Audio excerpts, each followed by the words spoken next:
on Saturday, me and my wife were in the living room. We was watching TV.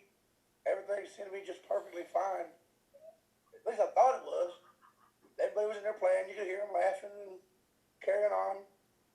My son gets up, walks in the living room, looks at me for a second, then just smiles, turns around, goes back in the bedroom like nothing. Within a second after that, I smelled that distinct smell of smoke. And I got up, ran in there, and as soon as I looked in that bedroom, I could see about a 4-foot section of area, well, a 4-foot area between his bed and the wall. Just maybe not big flames at the time, but there was definitely flames coming up. But it was definitely between the bed and the wall. And so I turned around and went immediately to the kitchen, which was right by his bedroom. Grabbed a pan that had water in it, went and poured it on there. Went back for a second pan, went to put that on there, and it was just in that little maybe 30-second window. It just started going much. The smoke just started getting so pitch black I couldn't see hardly. So I ran over to the bed, punched out the window. Everybody was there. All the kids had already left the bedroom. Was in the kitchen, and my wife was in there. She was getting them towards the living room. And after I punched out that window, I went back in the kitchen, looked back, and I saw the flame was just growing too fast. And I'm like, we got to get out of here. And so we ran, tried to open the front door. I had it locked with a key deadbolt.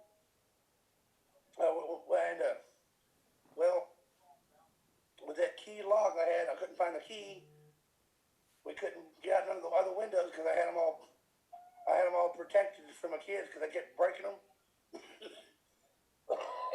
Pardon me. They kept breaking windows.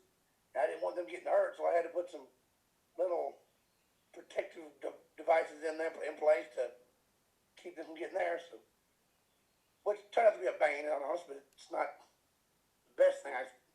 It wasn't done to hurt anybody or designed to hurt anybody, but it definitely held up our escape attempt.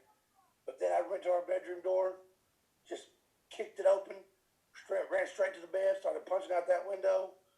It's on the other side of my bed, and I climbed out immediately. I knew it all. At that point in time, I knew all the kids were with us. And then my son, he was right behind me. I turned around, grabbed him, pulled him out, put him on the ground so he could get away.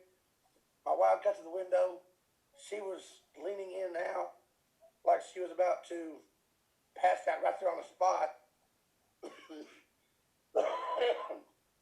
So I tried to grab her and get her pulled out, but she wouldn't do it. So I had to mess with her for a few seconds to try to get her to come back to me, and it caused him to function. Finally, I did. It took me probably about a minute and a half, and then she reached beside her to grab my son Braden, but he stepped back out of her reach.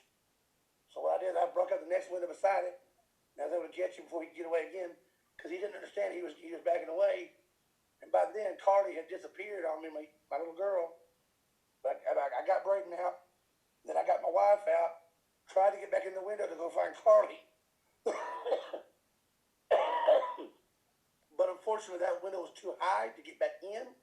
It's easier to get out than it is in.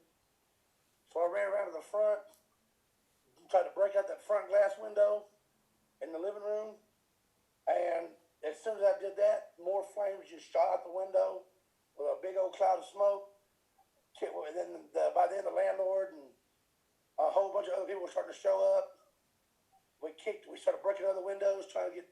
Every time we broke a window, every time we gave it the oxygen, the fire room to breathe, it just kept rushing towards the openings.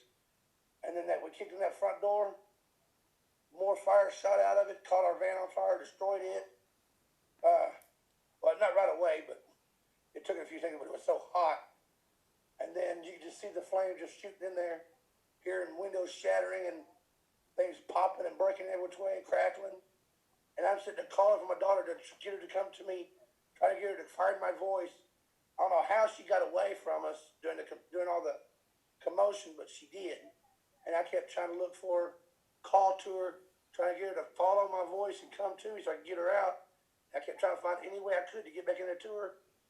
But every time I tried to step through any opening that we made, either it started shooting out more flames at me, or just the intense heat just kept pushing me back. I couldn't get past any of those barricades with just my skin intact. I mean, it was a very intense, and I just kept going, and eventually they pulled me away no matter what. I just couldn't do anything else. Mm-hmm. I did not leave the side of my house, with the exception to have someone call 911. Uh, and my wife had to go corral the other two kids, and I was doing everything I could to get my little girl out, and I failed. And I failed miserably. Can you tell me a little bit? Can you tell me a little bit about your daughter? What she's like? Well, she was. She was. I would call her, like anybody would say, one of a kind. But to me, she was truly one of a kind. I mean, she was. She was such a sweetheart. She was full blown autistic. If you want to gauge the spectrum, I said a level 10. But she was very autistic. She's 4 years old. She was having trouble functioning in a lot of social standings, things like that. She couldn't talk. She could feed herself with a fork or a spoon, but not very good. But now on the other hand, she could, if it came to like chips, finger foods, oh, she was all over that. She could do that. She could drink out of cups, but most of the time she just dumped them out. But she was so sweet. I mean, she could be in a bad mood, but you could still find a way to get a smile out of her. She always wanted to be held, always wanted to be rocked and cuddled. She put smiles on pretty much anybody's faces that came into contact with her. From her teachers in Malakoff that that helped, was trying to teach her to help her develop through the autism, to her therapist. Everybody said that she was just so sweet and always smiling, always happy, and that's basically what kind of little girl she was. And she was, most times, aside from the needs that she couldn't meet herself, like the feeding and the drinks, her restroom things, she was self-contained mostly. She would go off, she'd be entertaining herself with whatever toys she could find. Even if she just kept wanting to throw it across the room, and then go and pick it up and then throw it across the room again. But she was just happy. And she was just happy, and she would just have that little glow about her that everybody seemed to fall in love with. It was just, she was so sweet.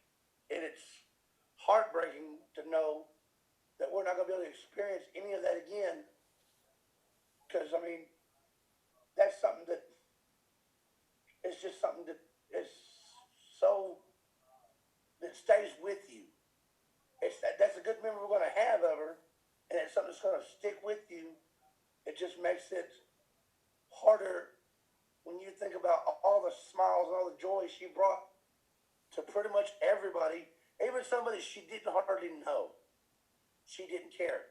If they paid her attention, they picked her up, she loved it. And now it's you, your wife, and your two sons as well who were in the fire, correct? Yes. Okay. Where are you guys staying now? Right now, my brother-in-law, he's let us stay in his house when we get back to rebuilding our lives, and so we're going to be with him for a short time, because, I mean, we lost everything. I mean, everything from wallets, cards, our van, our vehicle we had. I mean, so thankfully for my brother-in-law, my sister, they were living. They were there when the stuff happened. And of course, and even outside when the fire, when all that chaos was still going on the fire, my sister, my sister was the first person to pop in my head. I knew my phone was inside the house still, and it was going to be gone. And I told the paramedics, I told anybody that came by, I said, can somebody please call my sister? She lives in Malakoff. She's close by. I got to get somebody for kids. Because I knew I was going to go to the hospital. I mean, I was too, because I had a lot of injuries. I knew I was going. I knew there was no doubt about it. And I was pretty sure my wife was going because I knew she had injuries too. I didn't think my kids had some, but I knew, except for maybe smoke inhalation. But I knew we were going, and we can't just leave them with nowhere to go. So I was like, call my sister, call my sister. And eventually, and when the kids had to go to the hospital to get checked out, they called my sister up there and my brother-in-law. And so they really stepped up and took charge of everything and gave me and my wife a place to stay for a little while and help us. And that's a blessing, a major blessing. So far, I just checked the GoFundMe that that your brother, I believe your brother-in-law created, and so far more than $11,000 have already been donated. Can you just tell me what that means, to you and your family to see that kind of support? It means a lot, man, because we didn't have we had a lot of good stuff that we treasured. Most important stuff that we treasured obviously was our kids, but we had a lot of things that we need. We had a lot of things going for us. A lot of good. I mean, we had some just a bunch of good stuff. But the heartbreak, the chaos, all that, none of that stuff mattered to us whenever it came to the final result, the final outcome of everything that we're facing now. Our daughters, our sons, they were what mattered, and that's why we lost everything. That's exactly why we lost everything. Because the moment I noticed that, the moment I saw that house, that fire just as fast as it started spreading, I put that water on it, and my mindset changed to just get out of the house, because at that point in time, I wasn't gonna go, hey, my phone's on the couch, I'm gonna go grab that, or oh, there's my TV, I better grab that, or nothing, or anything like that, or there's my wallet, I better grab that. My mind was get everyone out, and so in doing so, I got everybody out that I could. I tried to get my daughter, but obviously I couldn't. But with all that, everything that we had, everything. I had some carpenter's tools. My wife had all her clothes, tools, dishes, cookware, silverware, you name it. If it was in that house, we lost it. To me, one of the most valuable things that we lost isn't even, aside from obviously, it's my daughter, but it's not, it wasn't even that much, it wasn't even that expensive that we bought. But it's symbolic, it's more than that. See this? That's my wedding band of my wife. We've been married a year. In fact, a year on March 28th. That's symbolic. This hit was only $24. Hers, $200. But it meant so much more to us for that we had, and that got destroyed in the fire because she took it off to wash her hands like always. I mean, and she would just leave it on in her cabinet until it's time to put it back on. She didn't always put it back on, and I understand that. But it meant so much more to us. But to see all that support, all those donations come in, it's going to help us get a new place to live, help us get back the stuff that we need, that we lost, and to help put smiles back on my kids' faces after this tragedy.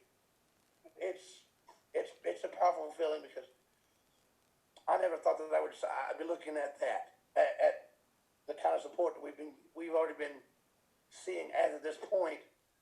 I mean, it's been just phenomenal. It's been phenomenal.